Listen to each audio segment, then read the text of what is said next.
Assalamualaikum warahmatullahi wabarakatuh. Bayangkan Rama, seorang sopir muda sederhana. Tak menyangka hidupnya berubah ketika bekerja untuk Puput, milioner cantik nan anggun. Sebuah tanda lahir di leher mengungkap rahasia besar. Mereka ternyata kakak adik yang terpisah sejak bayi. Kisah haru pun dimulai. Sebelumnya saya ucapkan terima kasih untuk teman-teman semua, penonton Cermin Kehidupan. Dari mana dan jam berapa video ini ke beranda kalian? Tulis di kolom komentar ya. Rama adalah seorang pria muda berusia 25 tahun. Hidupnya sederhana, bahkan bisa dibilang pas-pasan. Ia tinggal di sebuah rumah kontrakan kecil di pinggiran kota bersama seorang kawan lama dari panti asuhan tempat ia dibesarkan. Sehari-hari, Rama bekerja sebagai sopir pribadi untuk keluarga kaya raya. Meskipun pekerjaannya hanya sebagai sopir, ia selalu berusaha menjaga kerapian penampilan. Seragam hitam yang diberikan majikannya selalu ia setrika hingga licin. Sepatu hitamnya selalu mengilap meski sudah usang. Namun, ada satu hal dari dirinya yang selalu ia sembunyikan. Di leher bagian kanannya terdapat sebuah tanda lahir cukup besar berwarna agak gelap. Rama selalu menutupinya dengan kerah tinggi atau shell tipis. Seakan ia tidak ingin siapapun memperhatikan tanda itu. Sejak kecil, ia merasa tanda lahir itu adalah sebuah beban. Banyak anak panti yang mengejeknya, mengatakan ia berbeda. Tapi jauh di lubuk hatinya, Rama menyimpan keyakinan bahwa tanda itu punya arti penting dalam hidupnya. Setiap pagi, Rama bangun lebih awal dari kebanyakan orang. Ia membersihkan mobil mewah majikannya dengan penuh telaten, memastikan setiap kaca mengilap, setiap jok harum, dan setiap mesin siap berjalan mulus. Baginya, bekerja bukan hanya soal mencari uang, tapi juga menjaga harga diri. Kalau aku diberi kepercayaan, aku harus menjaganya. Begitu prinsipnya. Hari itu, seperti biasa, Rama bersiap menjemput majikannya. Seorang wanita muda yang sangat terkenal di kalangan bisnis dan sosial Puput. Usianya masih 23 tahun, tapi sudah menyandang gelar milioner muda berkat warisan perusahaan besar orang tuanya. Meski harta dan popularitas mengelilinginya, Puput dikenal sebagai wanita yang mandiri, tegas, dan sangat anggun. Rambut hitam panjangnya selalu terurai indah, wajahnya lembut namun penuh wibawa. Bagi banyak orang, Puput adalah gambaran sempurna seorang wanita modern, cantik, kaya, dan berpengaruh. Namun bagi Rama, Puput lebih dari sekadar majikan. Ada sesuatu pada dirinya yang sulit dijelaskan. Setiap kali menatap Puput dari kaca spion, Rama merasakan kehangatan aneh. Seolah wajah itu pernah ia lihat dalam mimpinya. Seolah ada bagian dari dirinya yang hilang, lalu sedikit demi sedikit muncul kembali setiap kali ia berhadapan dengan Puput. Di sisi lain, Puput sendiri juga menyimpan perasaan yang sulit diungkapkan. Setiap kali berbicara dengan Rama, ia merasakan ketulusan yang berbeda. Bukan tatapan penjilat, bukan senyum basa-basi, bukan sikap orang yang ingin mengambil hati seorang kaya raya. Rama memperlakukan Puput dengan hormat, namun dengan cara yang tulus, seolah ia sedang menjaga sesuatu yang sangat berharga. Banyak rekan Puput yang heran mengapa ia begitu percaya kepada Rama. Ia bahkan menolak sopir profesional yang sudah berpengalaman puluhan tahun hanya demi mempertahankan Rama. Dia bukan sekadar sopir, begitu jawab Puput setiap kali ditanya. Dia orang yang membuatku merasa aman.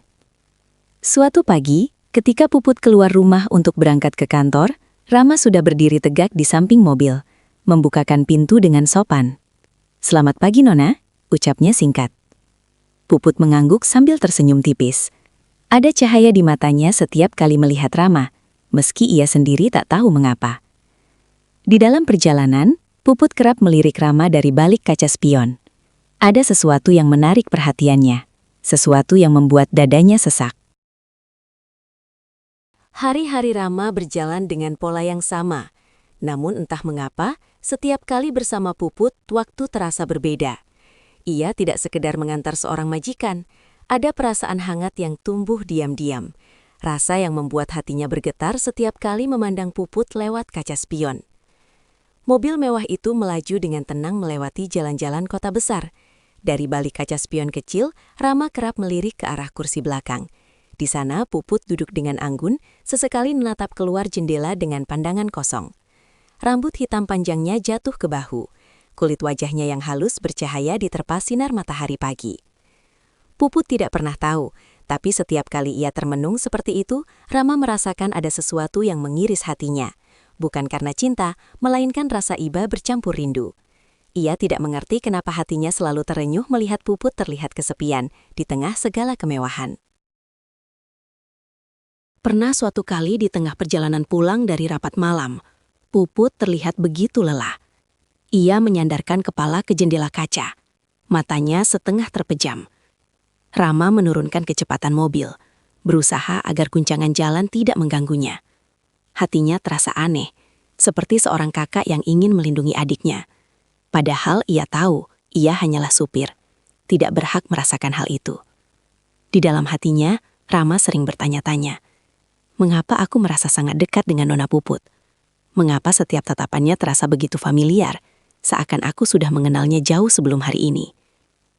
Sementara itu, Puput pun mengalami hal serupa. Setiap kali matanya tak sengaja bertemu dengan sorot mata Rama melalui kaca spion, ia merasakan sesuatu yang sulit dijelaskan. Ada rasa hangat, rasa aman, bahkan rasa damai yang tidak pernah ia dapatkan dari orang lain. Padahal ia sudah sering berurusan dengan banyak pria tampan, cerdas, bahkan kaya raya. Tapi tak satu pun membuatnya merasa seperti ini. Puput kerap mencoba menepis perasaan itu. Ia berkata pada dirinya sendiri, "Dia hanya sopirku, tidak lebih." Namun semakin lama, rasa itu justru semakin kuat. Hingga suatu malam, perasaan aneh itu berubah menjadi kejutan besar. Hari itu, Puput menghadiri pesta ulang tahun salah satu rekan bisnisnya. Acara berlangsung meriah di sebuah ballroom hotel mewah. Semua tamu mengenakan gaun dan jas mahal. Puput tampil anggun dengan gaun putih sederhana yang justru membuatnya menonjol di antara tamu lain. Rama seperti biasa menunggunya di luar ballroom, berdiri tegak dengan seragam sopirnya. Beberapa jam berlalu, pesta selesai. Puput keluar dengan langkah pelan. Wajahnya terlihat lelah. Rama segera sigap membukakan pintu mobil. Saat itu, kerah kemeja Rama agak terbuka, karena kancing atasnya terlepas akibat bergerak terburu-buru. Puput yang hendak masuk ke mobil tiba-tiba tertegun. Matanya tanpa sengaja menangkap tanda lahir di leher Rama. Tanda itu besar, jelas, dan tidak asing baginya. Jantung Puput berdegup kencang. Ingatannya langsung terlempar pada cerita lama yang pernah disampaikan mendiang ibunya. Ibunya sering bercerita bahwa ia seharusnya punya seorang kakak laki-laki. Namun, kakak itu hilang saat masih bayi. Diculik orang tak dikenal di rumah sakit. Satu-satunya ciri yang selalu diingat ibunya adalah tanda lahir besar di leher sebelah kanan bayi itu. Air mata menetes di sudut mata Puput. Ia buru-buru menyekanya agar Rama tidak melihat. Malam itu, sepanjang perjalanan pulang, Puput hanya diam. Tangannya bergetar, pikirannya kacau. Ia menatap Rama melalui kaca spion, lalu cepat-cepat memalingkan wajah. Tidak mungkin. Bisa saja hanya kebetulan, batinnya berusaha menolak, tapi hatinya justru semakin yakin. Tanda lahir itu bukan tanda biasa, itu ciri yang sangat khas. Sejak malam itu, hati Puput tak pernah tenang. Bayangan tanda lahir di leher Rama terus menghantuinya. Tiap kali ia menutup mata, yang terbayang bukan lagi kesibukan bisnis atau acara sosialita, melainkan wajah sopir mudanya dengan tanda lahir yang sangat mirip dengan cerita ibunya. Di dalam kamar mewahnya yang luas, Puput sering duduk termenung.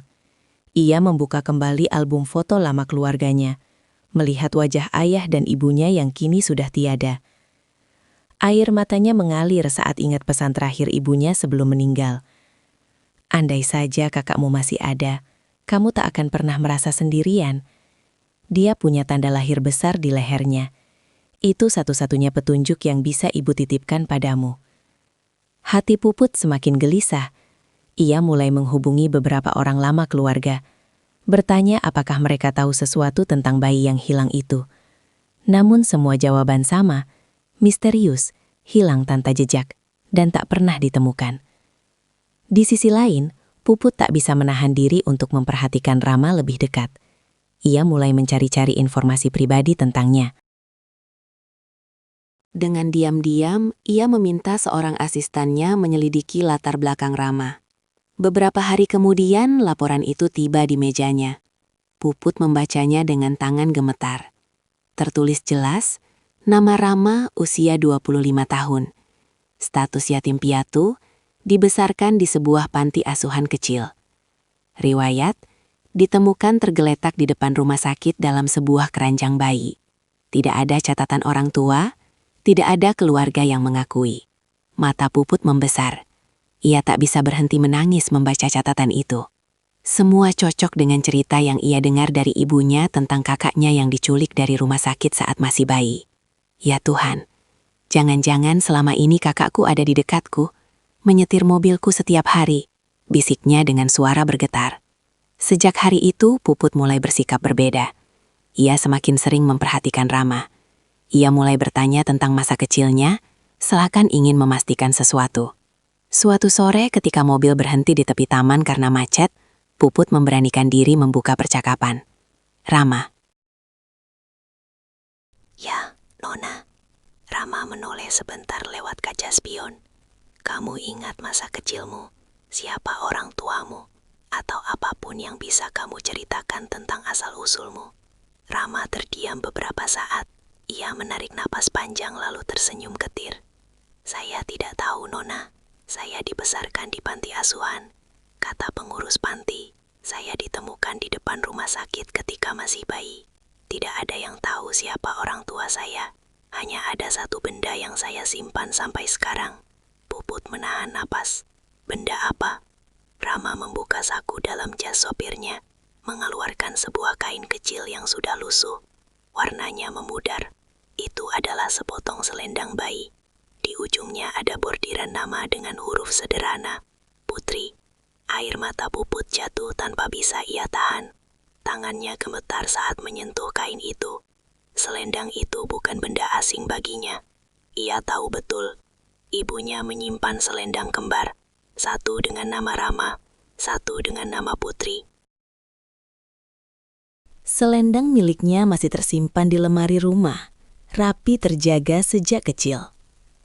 Puput menutup mulutnya dengan tangan. Suaranya pecah di sela tangis. Astaga, ini tidak mungkin. Selendang itu pasangannya ada padaku. Rama kebingungan melihat Puput menangis terseduh-seduh. Nona, ada apa? Mengapa Anda menangis seperti itu? Puput menggeleng, tidak mampu berkata apa-apa. Di dalam dadanya, perasaan kacau bercampur jadi satu. Bahagia, karena mungkin ia telah menemukan kakak yang selama ini hilang. Sedih, karena selama ini mereka hidup terpisah tanpa pernah tahu ikatan darah yang menyatukan mereka. Malam itu, Puput tidak bisa tidur. Seluruh pikirannya hanya dipenuhi oleh selendang bayi lusuh yang Rama tunjukkan sore tadi. Ia mengambil kotak kayu kecil di lemarinya, kotak yang diwariskan ibunya sebelum meninggal.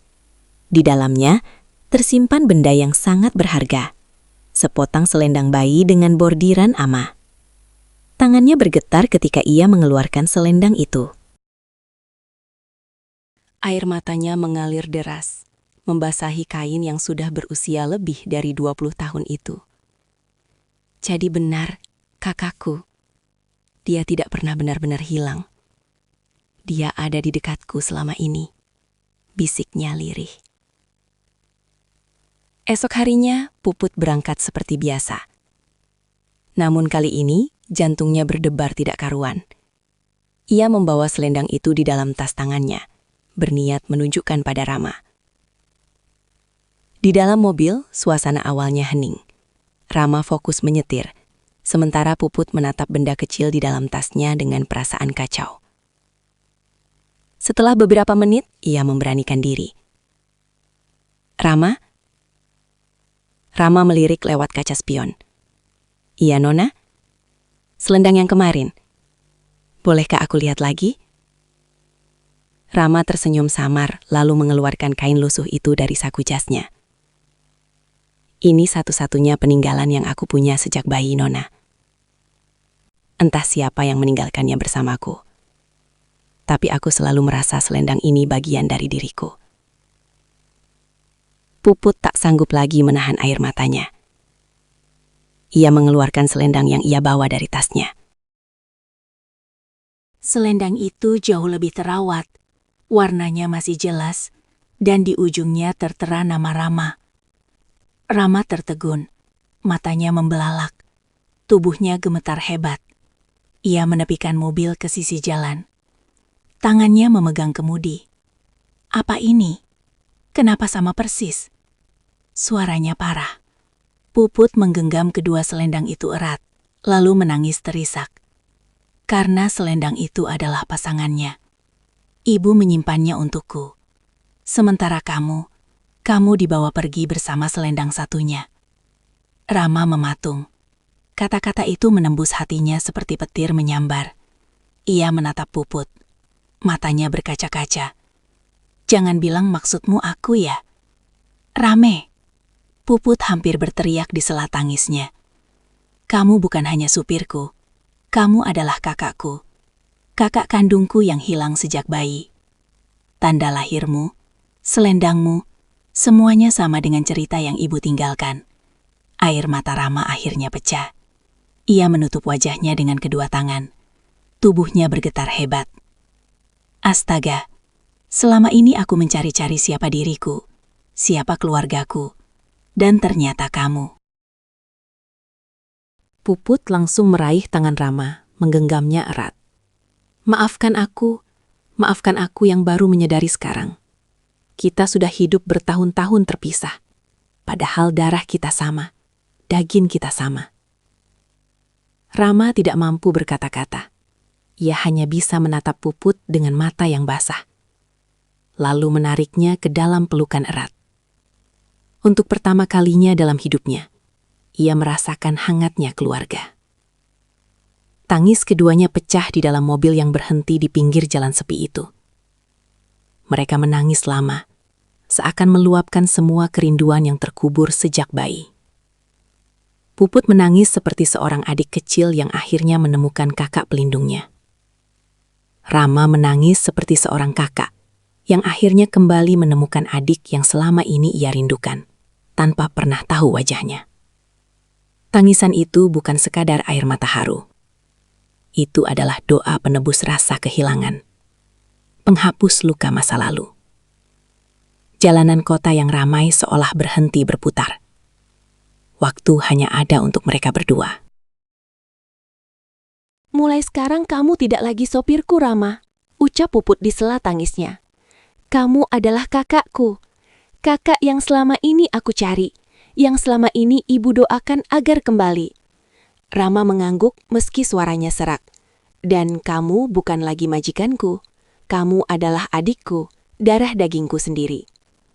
Hari-hari setelah tangisan penuh haru di dalam mobil itu berubah menjadi awal baru bagi Rama dan Puput. Mereka tidak lagi memandang satu sama lain sebagai majikan dan sopir. Setiap tatapan, setiap sapaan kini syarat makna. Tatapan seorang kakak yang melindungi, sapaan seorang adik yang menemukan sandaran hatinya. Puput yang biasanya begitu sibuk dengan rapat bisnis dan pesta sosialita, kini sering meluangkan waktu untuk bersama Rama. Ia ingin menebus tahun-tahun yang hilang. Mereka makan siang bersama, berjalan-jalan ke taman yang dulu sering dikunjungi Puput saat kecil, bahkan duduk berlama-lama membicarakan hal-hal sederhana. Namun, kebahagiaan itu tidak datang tanpa rintangan. Ketika Puput memperkenalkan Rama kepada keluarga besar dan kerabat dekatnya, banyak yang meragukan. Beberapa menatap sinis. Ada yang terang-terangan berkata, "Mana mungkin anak sopir miskin itu kakak kandungmu? Jangan-jangan dia hanya memanfaatkanmu." Puput marah mendengar itu. Dengan mata berkaca-kaca, ia menunjukkan dua selendang kembar yang diwariskan ibunya. Semua terdiam. Meski masih ada yang ragu, bukti itu terlalu kuat untuk disangkal. Tanda lahir di leher Rama menjadi penguat yang tak terbantahkan. Namun tetap saja ada bisik-bisik miring. Beberapa orang iri mulai menyebarkan gosip, menuduh Rama hanya berpura-pura agar bisa menikmati kekayaan Puput. Tapi Puput berdiri teguh di samping kakaknya. Dia bukan siapa-siapa yang datang tiba-tiba. Dia darah dagingku, kakakku sendiri. Dan aku tidak peduli apa kata kalian. Rama yang terbiasa hidup sederhana awalnya merasa canggung. Ia tidak terbiasa dengan rumah mewah, jamuan keluarga, atau pakaian mahal. Seringkali ia merasa minder. Aku ini siapa, Put? Hanya sopir yang kebetulan punya selendang dan tanda lahir. Apa aku pantas ada di tengah-tengahmu? Puput menggenggam tangan kakaknya erat. Jangan pernah berkata begitu, Kak. Kamu adalah bagian dari keluarga ini. Kamu pantas berada di sini, lebih pantas dari siapapun. Mendengar kata-kata itu, air mata Rama kembali jatuh. Selama bertahun-tahun ia tumbuh di panti asuhan, selalu bertanya siapa orang tuanya, siapa keluarganya. Kini ia tidak lagi sendirian. Ia punya adik kandung yang menerimanya apa adanya, tanpa peduli masa lalunya yang penuh luka. Hari-hari berikutnya penuh dengan momen haru. Puput mengajak Rama ke makam orang tua mereka. Di sana keduanya berlutut di hadapan batu nisan menangis terisak. Rama menyentuh nisan itu dengan tangan bergetar. Ibu, ayah, maafkan aku yang baru bisa pulang sekarang. Aku tidak pernah tahu siapa kalian, tapi kini aku kembali bersama adikku. Puput memeluk kakaknya erat, seakan ingin menyatukan kembali keluarga yang selama ini tercerai-berai. Kisah mereka perlahan menjadi buah bibir. Dari mulut ke mulut, banyak orang mulai tahu tentang sopir yang ternyata kakak kandung sang milioner muda. Kisah itu menyentuh hati banyak orang, bahkan beberapa media menulisnya sebagai cerita inspiratif. Darah tak pernah berdusta. Kisah sopir yang ternyata kakak kandung seorang pewaris kaya raya. Bagi Rama, semua itu bukan soal ketenaran atau harta. Yang terpenting baginya hanyalah satu. Ia tidak lagi sendirian. Ia memiliki adik, sebuah keluarga, dan tempat untuk pulang. Bagi Puput, kebahagiaan terbesarnya bukanlah perusahaan yang sukses, bukan pula harta yang melimpah. Kebahagiaannya adalah bisa merasakan kasih seorang kakak, sesuatu yang ia rindukan sepanjang hidup. Kini, setiap kali mereka berdua duduk bersama, mengenang perjalanan panjang yang membawa mereka kembali, selalu ada air mata yang jatuh. Bukan lagi air mata kesedihan, melainkan air mata syukur. Karena akhirnya, setelah bertahun-tahun terpisah, takdir telah menyatukan Rama dan Puput kembali. Bukan sebagai supir dan majikan, melainkan sebagai kakak dan adik yang tak akan pernah terpisahkan lagi.